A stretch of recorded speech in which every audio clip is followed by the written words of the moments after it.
Welcome to Behind the Scenes, the podcast that takes you beyond the field and into the minds of those shaping the game of baseball. I'm your host, Harrison Cordell Fant, and with me today is a very special guest, 2025 preseason player of the year, number one college prospect in the 2025 MLB draft, Texas A&M Aggie, Jace LaViolette.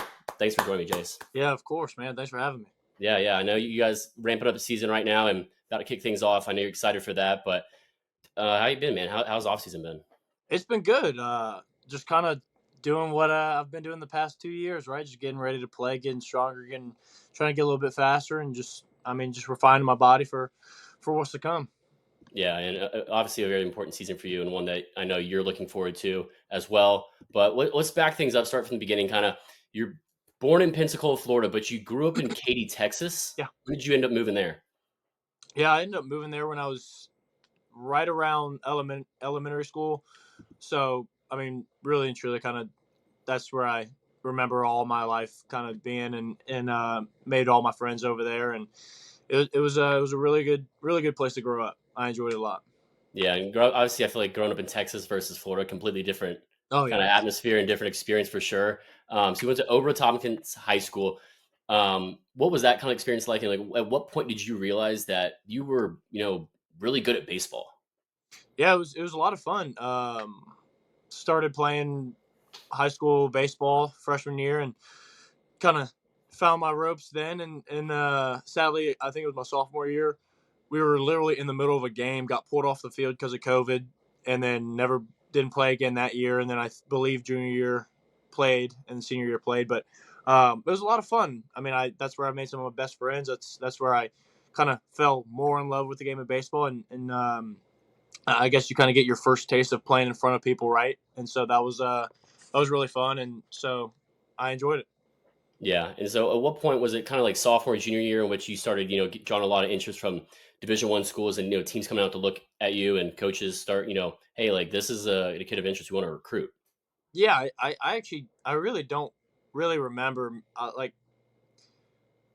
I couldn't really tell you whenever all that started happening. I think I was still kind of living how I do now, like day to day. Didn't really put too much emphasis on trying to be, I guess, necessarily recruited. I was more just focused on having fun, because I think the more emphasis you put on trying to be recruited, trying to do good, trying to do this and that, the harder the game gets, the worse you do, instead of just focusing on honestly winning. And I think the more you can focus on your team, right, the better you'll do. And so I think I was trying to do that back then too, but honestly, I could be totally wrong. So I wouldn't say totally wrong because it seemed to work out pretty well for you. Obviously focusing on the game and your craft and getting better is kind of, focusing on the details of it, letting everything else take care of it itself, especially in a game like baseball. So during your recruiting process, what were your top three schools and like, where all did you kind of visit? yeah, I didn't visit really any other school other than LSU, and I committed there when I was like 14. And so that was where I was going to go. That's where I thought I was going to end up at, and luckily I ended up at Texas A&M. I decommitted from LSU my junior or senior year of high school, and then committed here, and I'm so happy. It's been the best three years of my life. It's like home to me. I believe it's the best university in the nation. It's really unbelievable. The people here. I can't speak enough about it. Yeah, and so you said you committed to LSU. You committed under Nolan Cain when he was there, right? Mhm. And he ended up taking the job at Texas A&M following him, or was it also you went and just talked to their coaches at A&M and kind of Yeah. experienced there and loved it and fell in love with it? Well, obviously, me and Nolan had really tight relationship, and so obviously I kind of want to stick around him, but at the same time, I got to meet Coach Mike and um, Coach Schlossnagle and really the whole staff there, and I was like, wow, this is different. Like these guys know they already knew exactly what they wanted to do. They had a thing that they wanted to build around, and they I think they did just that. So it was pretty cool to watch it all unfold there, and it was pretty special to be a part of. Yeah, Texas A&M is a very special, unique university with unique culture. When did you kind of fully understand that, and like when was it and why? Yeah, I'm not joking. Like literally, probably my first week on campus, I was like, yeah, this place is different. Like this is. It felt like a. I always say this. It felt like I was a part of a family of 70,000 people, which is hard to do, but genuinely, like, you just walk around, everybody wants to like, hey, how are you doing? How's your day going? Like, you don't even know them, and it's just like everybody wants to be with each other. Like, it's not like, oh, I don't know you, so I'm not going to talk to you. No, it's like, hey, like, how are you doing? Like, you doing well? All right, cool. Now you can just move on with your day. But like, everybody kind of wants to stop and talk, and so it's pretty cool.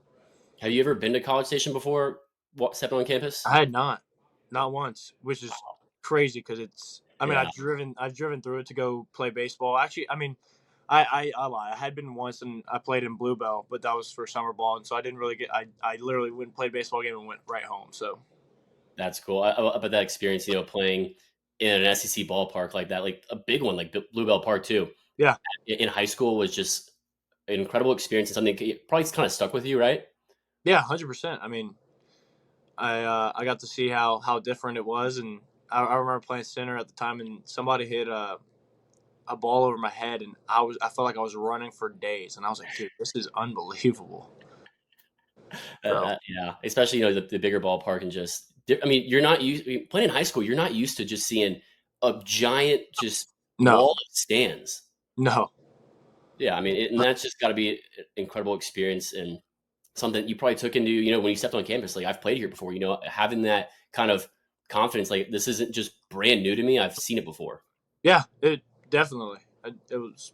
I mean, I enjoyed playing there. So Yeah. And so through your career, kind of leading up to this point, like was there like a pivotal point in your career, something you remember or an experience that kind of has shaped your mindset or the way you play?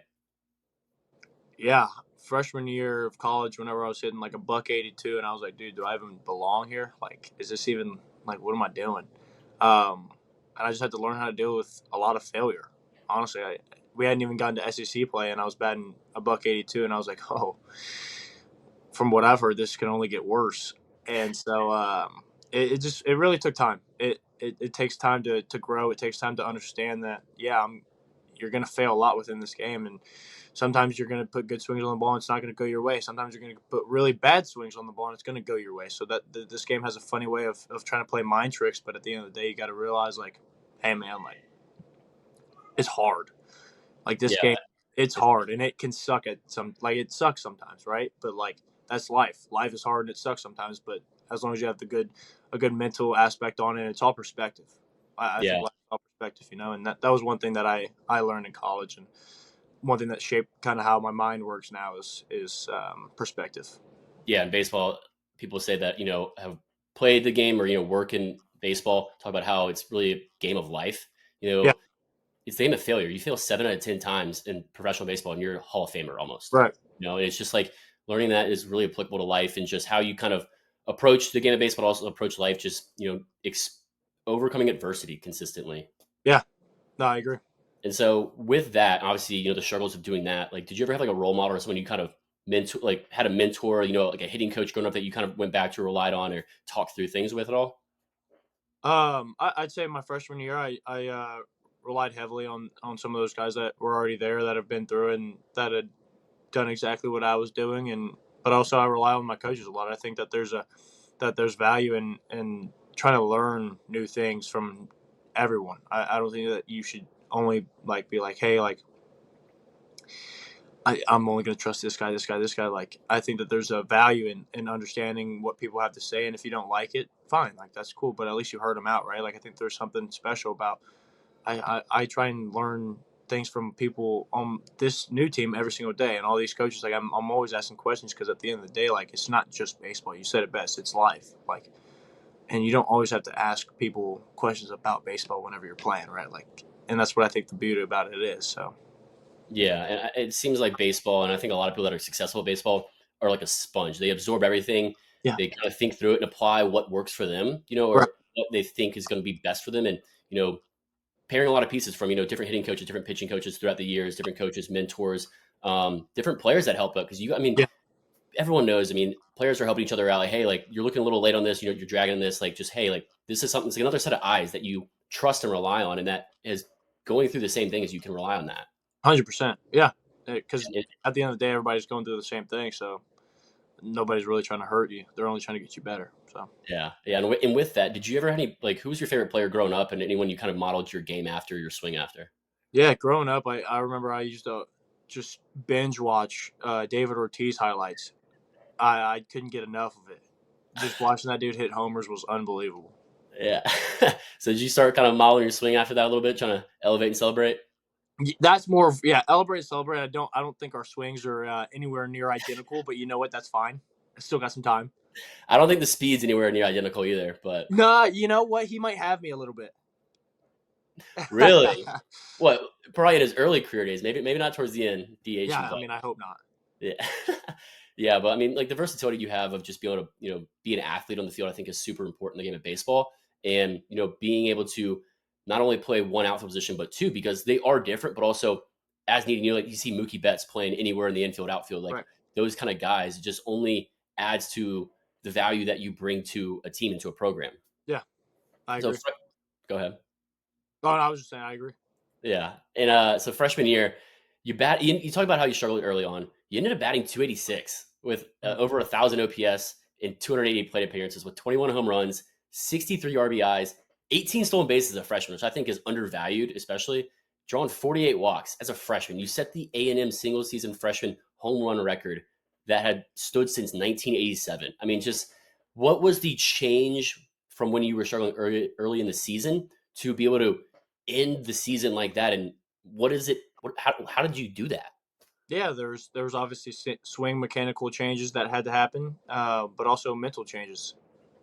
Learning how to deal with failure. I can't say what I used to say, and I can't say what I say now, but just having something to kind of go back on to get your mind off of how much you think you're doing, like how bad you think you're doing. Because in reality, you look at it, you're not doing bad. I kind of like to think of baseball almost like stocks, right? It's going to go up and down, but hopefully at the end you end on a high note, right? And Yeah, that's kind of how I like to think of it. So I know that I'm going to have down times, and I know I'm going to have really high times. You yeah, just try and be even kill and not get too high, not get too low, and just kind of ride the wave with it. So yeah, absolutely. And what does that mean to kind of have such an incredible feat like that and set an A&M program record as a freshman? Like, what does that? What does that mean to you now? not much anymore because Gavin broke it last year. So honestly, it doesn't really matter. At least it's a friend of yours that broke it, though. Yeah, no, 100%. I mean, it was cool, but I think it was even cooler to watch that little young kid come in and do it literally the year after. So I had a lot of fun watching him hit in front of me, and it was pretty cool to watch some of those balls fly out of the park. So I give a lot of credit to him. I don't even really, it's not mine anymore. So why talk about it? You know what I mean? Yeah, yeah, for sure. But then after that, you end up going and playing the Cape in Falmouth, and you bat 381. I mean, talk to me about that experience, like getting the opportunity to play in the Cape, but then be successful and play well. What is that? What is that experience like, and how much did that mean to you in the growth of your game? Yeah, it was a lot of fun. I had a short stint while I was there, and then I went out to USA. But I enjoyed it. It was a good time. It was fun to meet. I mean, that's what I like most about baseball, and especially at this level, you just get to meet so many new people. You get to meet so many new friends, and it's just stay in touch with all those guys. So it was pretty cool for that side of the game. Yeah, and getting to play against that level of talent because that's best of the best. I mean, we talk about how the SEC is the best conference in college baseball, but Cape, you're playing the best of every single team in the country. And just that Right. experience. I mean, you're sitting there, a lot of scouts, and watching every game. But just what was your biggest kind of takeaway from the Cape and like favorite thing you did, like experience wise, up there? Favorite thing on the field or off? Both. I'd say off the field was whenever our host family took us out to a Brazilian steakhouse, and we had a little competition of who could stay there the longest. So that was a lot of fun. And then on the field, I mean, I just resort back to meeting some of the new people that I got to meet. One person that I still talk to a lot is Charlie Condon. We were on the same team. I enjoy Chuck a lot. He's unbelievable. I enjoy to just hang around him. We think the same, so it was a lot of fun to get to know him and kind of bond with him over the summer. Yeah, especially before the season that he had. I mean, it's probably something you probably could have seen coming, right? Yeah, I mean that kid's unbelievable. It's pretty impressive what that kid did. And I don't think it could have happened to a better person. I mean he's a stand up guy, one of a kind dude, and I mean I hate to say it. I don't hate to say it. Every time I get on my phone, I see a homer, and I'm like, "Go Chuck, come on, baby, keep going." And it was so fun to watch, and I was so happy for him. So it was pretty cool. Yeah, and it's cool to have, friends like that, but also kind of some friendly competition too, because those are guys that help motivate you as well. And, like this is what I want to be doing. I want to be playing and competing and, around the best, because that's only going to improve your game. And I mean, I Yeah, remember talking to him after one of the gold spikes and just super stand up guy, humble guy. And very. like I said, it's cool that I happen to really, humble guy like that. I agree. It couldn't have happened to a better person. Yeah. And then sophomore year, what were kind of the mindsets and expectations going into it after just an incredibly strong freshman year? Like, what was that like for you? I genuinely, I don't know, man. It's kind of the same thing that I'm trying to do this year is live day by day. Don't think about anything other than what you're doing today. Like I'm not worried about what's coming up next weekend. I'm not worried about what's coming up in a month. I'm not worried about 2 months. I'm not worried about 7 months. I truly do try to live day by day and worry about today. Because Yeah. one thing that I think is good for not only baseball but life is like, why am I going to worry about something tomorrow when I haven't even finished doing what I'm doing today? Right? Like Yeah. we had an analogy last year. It was win. What's important now? That's And good. like the most important thing right now is me on this podcast interview. You know what I mean? Like there's certain things that like, and that's just kind of how I try and live life. So Yeah. No, I appreciate that. And yeah, that's a great mentality, the whole WIN acronym, and something that seemed like y'all really, owned and really took a lot of charge in throughout the season last year. I mean, I know you're not super, keen on the whole stats, but obviously, it feels like you followed it up with even better year, batting 305, 1100 OPS, almost 1200 OPS, 29 home runs, 78 RBIs, 68 walks you drew last year. I mean, now you're currently 50 home runs into your career and you're seven shy of passing Dalen Holt for the most home runs in Texas A&M history. I know you're not super big on, accolades like that, but it's got to mean something to be able to, be successful like that and represent with, on the field, but a program like A&M through stats as well. yeah, um, it's cool. But I think while I'm still in it, there's no point in trying to reconcile or think about it, right? Like I think that comes in 15, 20 years down the line. I can look back on it and be like, all right, now I can actually take this in. But in the moment, I think that there's something beautiful about kind of just being like putting your head down, going to work, and just understanding that it's not over yet. Like at the end of the day, like who cares, right? Like I haven't done anything yet at the end of Yeah. the day. So I try and I try and stay true to that and just always remember like what have I done so far? Nothing. So Yeah, I see why you and Charlie Connor are good friends, both humble guys, and just yeah, willing to put your head down and grind. And I mean, there's a saying, obviously, yesterday's hits and runs don't win today's game. no, It's just like let stats let the work speak for itself, and that's going right, to be your stats. But those stats lead to wins; they help contribute to wins, and with wins, obviously, you got to step up to the plate. Talk to me about your walk-up songs at A&M and yeah, how does social media kind of help with that? yeah. So I had "Here Comes the Money," the WWE walk Big fan. that song, yeah, and then I had oh my goodness, "Crazy" by Boosie. For a little bit, for a little stint there, and then this year I think I'm going to start it off with some "My Girl." See if anybody likes to, I don't know, maybe sing along here and there, see what we can get. And if people don't dig it, you know where I'm going right back to. So, Yeah. All right. Something different for sure. Are you outside of people don't dig it? Are you if I'm playing well, I'm keeping it? Or like, is there a point with you know, superstition? like, so I tried to stay away from superstitions, but last year I did crazy for a stint and I wasn't hitting good. And so, of course, I think it's the song. And I go back to Here Comes the Money. I start hitting well again. And so I just kind of rolled with that. But I try and stay away from superstitions because I think it's just a mental block. Really and truly, I think that's just me being a mental midget and not being able to get past that. So I do try and stay away from superstitions. Freshman year though, I was terrible with it. I would wear the same shirt. I'd wear like it had to be this, and if it didn't happen, I was like, dude, like what am I gonna do? And that's where like the mental blocks started coming in, and I was like, all right, I'm done with this. Like this is just horrible for me. So Yeah, and like you said, it just kind of creates worry, and worry's not going to add a day to your life. yeah, It's 100%. not going to solve today's problems or get you through it. But I mean, Was the ripped socks a superstition though, or is that just it kind of just happened and just what was the deal with that? Yeah, I don't even. What are you talking? Ripped socks? Where are we going with this? Did I used to wear ripped socks a lot? That's what the word is. You had some ripped socks a couple games, and you're just like, oh, like no, it's Oh, just dude. Oh no. I will say this. I always do wear ripped socks, but it's not even like a superstition thing. It's more me just being super lazy and not walking 10 feet to the thing and grabbing more socks. But that's fine. we got to make sure you get a couple extra pairs of socks. I know that you guys are going to go through that, and I mean, you probably how many pairs of cleats do you probably go through the season two? Honestly, not like we have our certain cleats that you wear, right? Yeah. Like I think we have like 3 different pairs of cleats that like are in a rotation, and I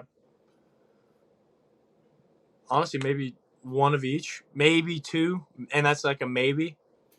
Yeah. The only time I do is whenever the laces break, and then I'm like, all right, now this is just like kind of made me a little angry, so then I just throw the whole cleat away, even though it's still fine. So, So every year, obviously teams get new gear every year. Are you a new glove guy every year? Or are you staying with the same glove? What's the plan this year? I actually have my new gloves sitting over there, but it's my other gloves kind of getting to the point where it's too flimsy, so I think I'm about to break that one in. I was just gonna keep it and kind of throw it in a little shrine, but Yeah. I don't think I'm gonna do that anymore. It's getting a little bit too flimsy, my other one. So You're not gonna retire it, hang it up on the wall. yeah, I'll do something. Yeah, definitely. I think that's one of the coolest things of baseball is like kind of having that token of memorabilia and think about every time you look at it, all the memories and just games you remember just staring at 100. your glove and grabbing it. I Yeah, mean, that's one of the coolest things. I remember. I mean, I still have all my gloves, yeah. but even all It the ones from Little League, which isn't that many because I went through and wore them down until I absolutely needed a new glove. But yeah, it's like a little token of appreciation. Guys, keep bats too, whatever hats. yeah. 100%. I agree. So, what glove are you rocking this year? Same. Literally, I was sick whenever they did the glove day, and so it's literally identical glove that I had last year, which is Uh, fine. I can't complain. I still got a glove, so I'm pretty blessed in that aspect. So I can't really complain. Yeah, I bet that's. I mean, you can't go wrong with that. It worked last year, worked this year. Yeah, And speaking of this year, tell me about Coach Michael Early and why he's the guy. yeah. What do I you love think about him? it's pretty simple. I'll just make this short and sweet. I kind of look at people who, I kind of look at how they treat their kids first, and how he is as a father. I mean, I think that's a direct like way to look at how he'll treat somebody, right? And so he's literally one of the best fathers I've ever seen. He tries to spend as much time with them as possible, and he's such a family guy, and he's treats us kind of like his own kids too. It's really cool to watch, and he's one of the best coaches I've ever been around. He's one of the best people I've ever been around. It's pretty easy to want to get up and play for that guy. Yeah, it seems like obviously the whole locker room and team is just so locked in, rallied around him. What is kind of the mindset this year, kind of proving what this year's club is for themselves, what the Aggies are this year for 2025? Go have fun, play loose, go win. I, I I couldn't tell you. Are We you guys don't rocking the WIN acronym this year? Or is there a new one? we don't have a little we don't have anything just yet like good or anything like that. I mean I still say good. That's just kind of engraved in my mind now. But no, it's more just go play, go have fun. It's supposed to be fun. It's not. You know what I mean? I don't know. I don't know how to put it into words. It's just like we all have one goal in mind. We know what the goal is. We sure like if you want to look at whatever's being said about our team, like that's all cool and everything, but at the end of the day, we haven't played a game yet, so it doesn't matter in my eyes. You know what I mean? Yeah, I think that not necessarily that you don't have to block that out. You don't have to not look at it. I think it's good to look at, but at the same time, you have to realize like, hey, now we have to go play 70 something games and actually turn that into a reality and not just let it be at the beginning, right? Because I think the only one that matters is the one at the very end. yeah, So absolutely. I mean, there's a quote I can't remember. I think it's from was it Moneyball? Yeah, it's Moneyball. He talks at the end. He said, "No one remembers how you do except for the last game of the season." 100%. And obviously you got that taste in your mouth, and you guys got like the best club in the nation going into the season, and a lot to prove, and a lot that you guys want to do and are able to accomplish. I mean, going into this year, a lot of travel's involved with that. What is traveling for baseball like in the SEC? Yeah, it's a lot of fun. I find it joy in kind of getting to go to new towns, getting to see what it's like over there, and just getting to travel. I enjoy traveling, so I think we all do. So I think it's a lot of fun for us, and we just get to honestly go be college kids, go have fun, like go see a new town, go to dinner with the team, and then wake up, go get to play the game that we love, and then go have dinner again. You know what I mean? Like it really is enjoyable. So we definitely love going on road trips, and I don't know, you just can't put too much on the game of baseball. It's not life or death. It's all perspective. Like no matter win or lose, yeah, competitively, like it sucks. You have to be mad, but at the end of the day, you've got to realize like, hey, like I'm blessed enough to get to play this game every single day. I'm blessed enough to wake up first of all, and there's kids that would kill to be in my position, right? So Yeah. at the end of the day, it's all perspective. You got to at least play the game, no Yeah. matter the result. So And the game of baseball teaches you, like I said, those life lessons that, so many of us that have played it take into life with us and, apply. And yeah, because it's so applicable in business and personal, like whatever it is in life you're doing, like the game of baseball teaches you those things, or, maybe it's in the moment you realize them, or maybe you look back and it's like, like this is kind of how I thought through things, or this is how I should approach things because, you fail 7 out of 10 times, you're still incredibly good at baseball. yeah. But with that on the road, the experience is awesome. Experiences getting to travel around to obviously different SEC towns and food as well. I bet you all get to try taste a lot of good food when you're out for dinners before games. Building that culture. Where is the best road SEC series you've been to? That A, ballpark that you played at, and B, food town. Food town, I'd go. I really enjoyed actually Alabama. They had some really good restaurant on the strip. Um, like it was like literally it was like two strips. Like there was like food on one side, food on the other, and they had this really neat restaurant that was really good. Um, but favorite ballpark, I mean it's I've got to go Duty Noble Field. I Yeah. think that that's a beautiful ballpark. I think the atmosphere there is unbelievable. So I really enjoy that, but nothing compares to playing a night game out in Olsen Field. So I can't relate to that. Haven't done it. Haven't been there yet. We're hoping to get there this spring. That's the yeah, plan. That's the goal. And I have been to Duty Noble. The dude absolutely love it. It's my favorite SEC ballpark that I've been to. I think yeah. about 8 of them so far. When you're in the outfield there, everyone's hanging on the wall. There's all those grills and everything. Are you smelling all the food they're cooking, or is that distracting? Oh, it was unbelievable. I mean, they were even asked. They were like, "Hey, do you want a hot dog? Do you want some brisket?" And I was like, "This is awesome! Like y'all are amazing! Like they were just genuine, like good fans, good people. It was pretty cool to see. Yeah. Did you get to try any of it? I mean, I might have had a hot dog or two, but that's fine. No complaints there. Not no complaints there. But No. so, are you a big foodie though? Oh my goodness. Whew. I'm a big foodie. I love food. I love to try new food. I love to go. That's why I like going new places so much. Just Yeah. because like I make it a mission to try something new. That first night that we're there, that we can actually like go to a restaurant or something that we have time. I make it like a thing of mine. Like I want to go somewhere I've never been. Like I want to go eat somewhere that I can't get back home. So Yeah, I love that. No, I'm exactly the same way. It's just like because food and culture just has kind of the storytelling aspect to it, and love the taste of trying different new foods and whatnot. I think we need to maybe get you a Yelp sponsorship or yeah, dude, I partnership. agree. I could put some mean reviews out. Especially as much as you're going to travel this season for Oh, baseball. I mean, I could put out some good reviews. yeah, I mean, did you get to try out the Drover in Omaha last year? The what? The Drover, I don't think so. Jace. Unbelievable. Yeah, it is the place that everyone talks about going in Omaha. It's like Is it like a steakhouse it's or a something? steakhouse, yeah, and they have Maybe like a we whiskey did. marinated steak. Maybe we went because I know we went to one steakhouse while we were there, but I don't recall the name. Yeah, well, I remember I was sitting there when we got to Omaha, and Ben McDonald just like talking to him, asked some restaurant recommendations. He goes, "You got to go to the Drover." He goes, "It's I go there the first night and I go there as much as I can. It is the best restaurant there." So, Really? yeah, it was really good. It was a lot smaller than I thought, but I mean, it was the place that everyone talked about all the time. Like Yeah. everyone that came in town for it. But no, big foodie. What is the best? What's your go-to spot in College Station for food?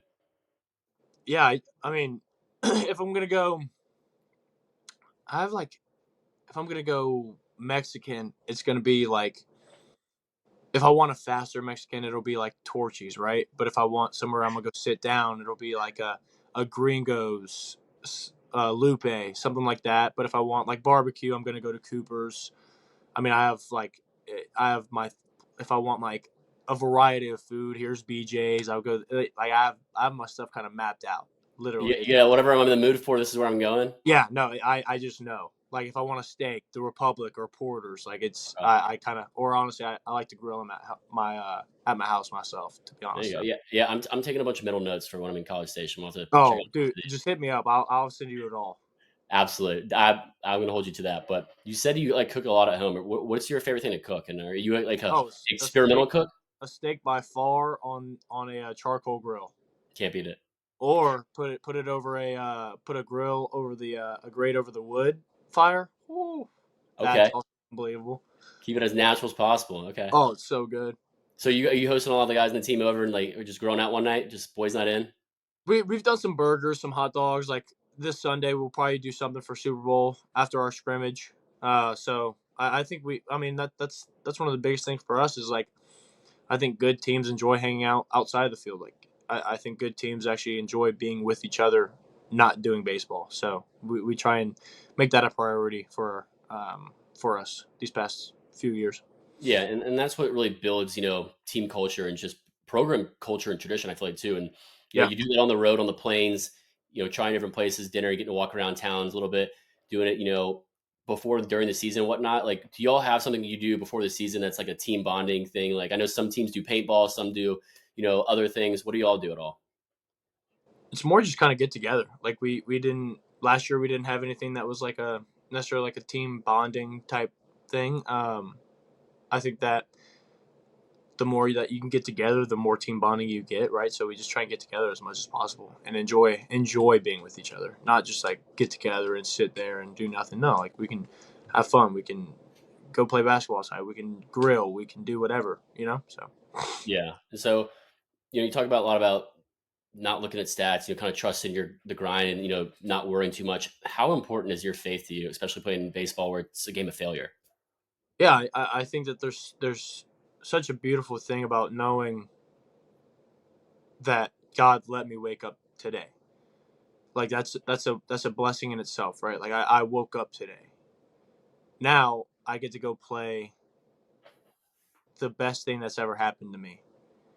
And he's allowing me to do that. He's giving me blessings to go play with my brothers. He's giving me blessings to let them wake up and giving me blessings that I can't even fathom to think about. So that's like why. Like what could I be mad about? Genuinely. That I go 0 for 4? Oh, big deal. All right, cool. Who cares? It probably won't matter tomorrow. And in 20 years, nobody's going to remember. 5 years, nobody's going to remember. So who cares? God Yeah. let me wake up today. God let me do these things. He let me be with these people. He's letting me live out my dream. I don't know what more I could ask for. So Yeah, that's awesome. And is there a Bible verse that you kind of live by or, play the game by? not necessarily. I try and keep baseball and religion. I try and keep them, even though I don't know how to explain. Like I try and keep them together, but apart. If that makes sense. Hmm. In a way, like I don't know. I don't try and live or play the game by any certain Bible verses, or you know what I mean. If that makes any sense. Like I just try Yeah, and let the game be the game, and then outside of that, now I live my life. You know what I mean? Like I try and keep life and baseball kind of separate. yeah, and keep a perspective of both. Right. Yeah. So if you didn't play baseball, what sport would you play? And like, what's your best shot at going pro in a different sport?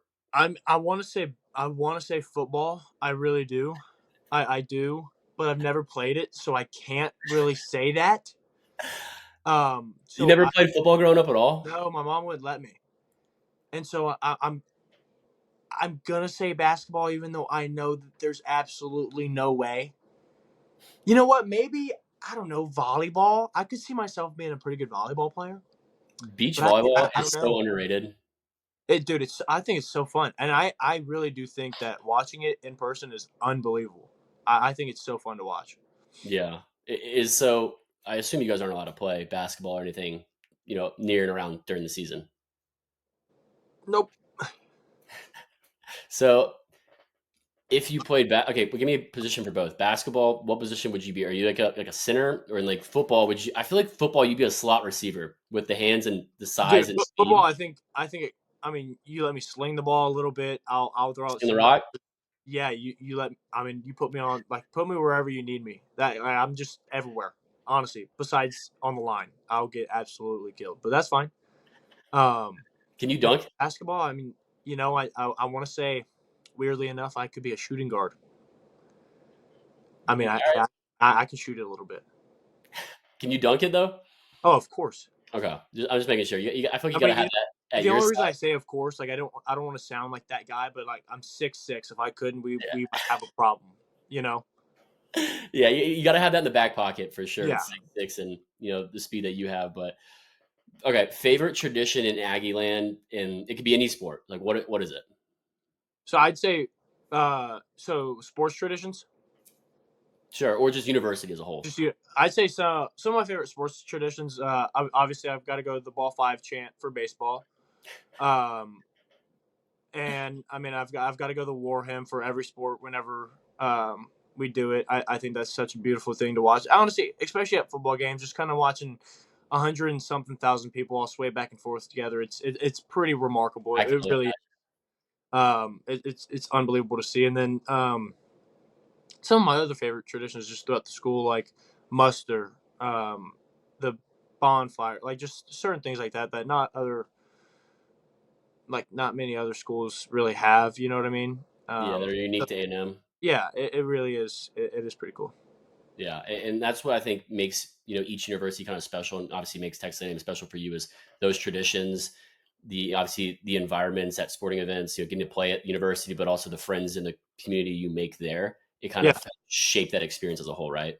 no, I agree. Yeah. So, all right, hidden talents. Do you have any? And if so, what are they? Like, what is your hidden talent people don't know? I'd say, do you know what rainbow loom is? Perhaps. No, but I feel like I'm gonna. I don't know. All right. I can do rainbow. So it's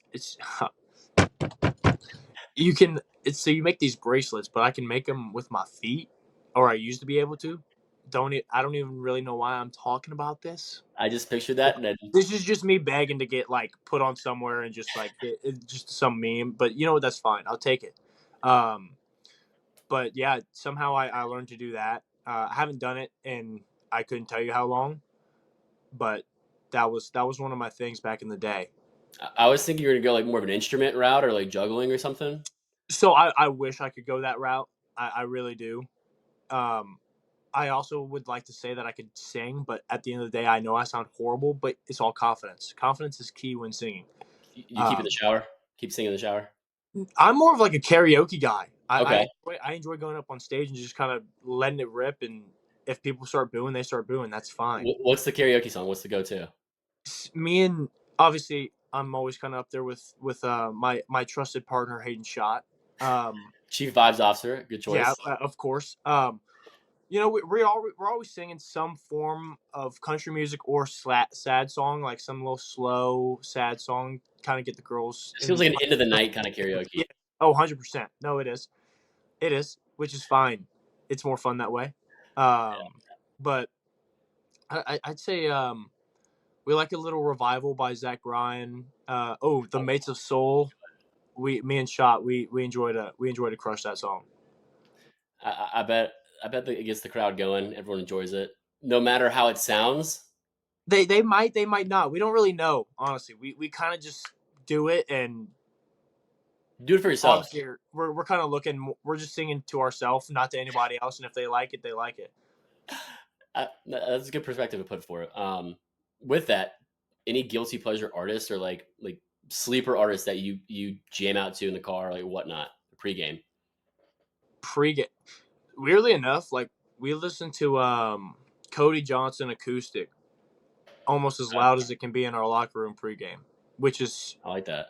totally different than what I think a lot of other people do. Like it's slow, like Hmm. Evelyn Soldier, the acoustic version, and we are all belting it as loud as we can, and then we just go out there and I don't know, it kind of frees us up instead of listening to something that's kind of getting my heart rate up. It's kind of putting it down. So Yeah, yeah. So who's getting the aux in the locker room? that's I like to say that's my job.